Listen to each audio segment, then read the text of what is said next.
Miss হবে না আপনার পছন্দের টিভি শো। দেখুন জি5 অ্যাপে একদম ফ্রি। এখানে সবার মাঝে ওরকম ভাবে বসা যায় নাকি? আমি বরং পাশেই কোথাও দাঁড়াই, না হলে ভিড় হলে আবার হারিয়ে যাব।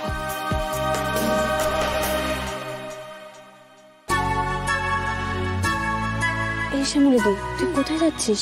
চল ওখানে গিয়ে বসবি। না না না, আমি ওখানে বসবো না, আমি এখানে দাঁড়িয়ে আছি। তুই একদম বাজে কথা বলবি না। কিঞ্চল তোকে নিজে ইনভাইট করেছে, তুইও ভিআইপি। চল পিয়া দিদি, তুমি আমাকে আর লজ্জায় ফেলো না, আমি এখানে ঠিক আছি, আমাকে নিয়ে যাও না।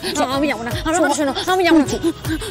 এই দাদা ভাই দেখ না, শ্যামলিদি কিছুতেই বসতে চাইছে না।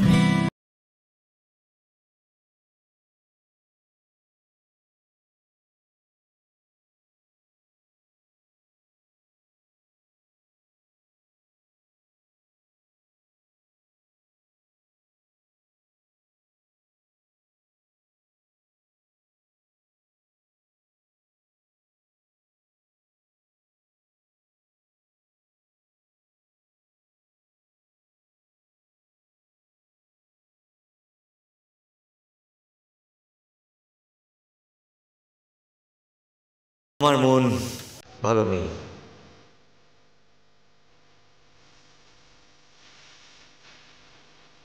ও মা, কিঞ্জল স্যারের আবার কি হলো? টিপি তো সুস্থই ছিল আসার সময়। আর আমার মন ভালো না থাকা যার কারণে আমার নেক্সট গান তার জন্য। এই গান আমার কাছে খুব প্রিয়, ভেরি স্পেশাল সং। এই গানের সুর আমি ছোট থেকেই নিজের মনের ভেতরে বাঁচিয়ে রেখেছি। আজ অব্দি প্রচুর কনসার্ট করেছি, প্রচুর শোজ করেছি, I been to places, but এই গান আজ অব্দি আমি কোনোদিন গাইনি। কারণ ভেবেছিলাম আমি যেদিন কাউকে ভালোবাসবো, যেদিন আমি আমার ভালোবাসা খুঁজে পাবো, সেদিন আমি আমার ভালোবাসার মানুষের সামনে এই গানটা ডেডিকেট করব। So here I go.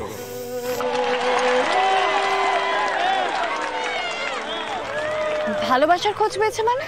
দেখেছিস, আমি ঠিক কথা বলেছিলাম। শোনো, ওই যে মেয়েগুলো ঘিরে ধরেছিল ওর মধ্যে কেউ একজন হবে। ইস, তখন যে কেন ভালো করে মুখগুলো দেখে নিইনি। আচ্ছা কোনটা?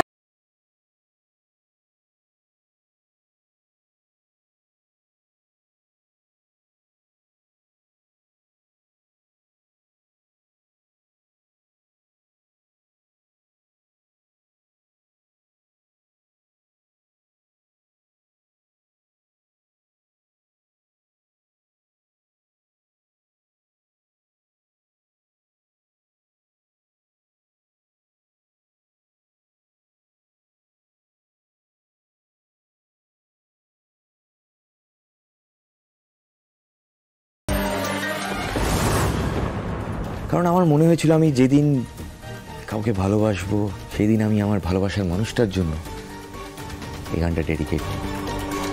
এটাই হবে আমার proposal to the lady of my life. এই তুই কি ভুল করলি কিন্তু? এই তুই কি সর্বনাশ ডেকে আনছিস? জি5 ডাউনলোড করুন আর সব এপিসোড দেখুন একদম ফ্রি।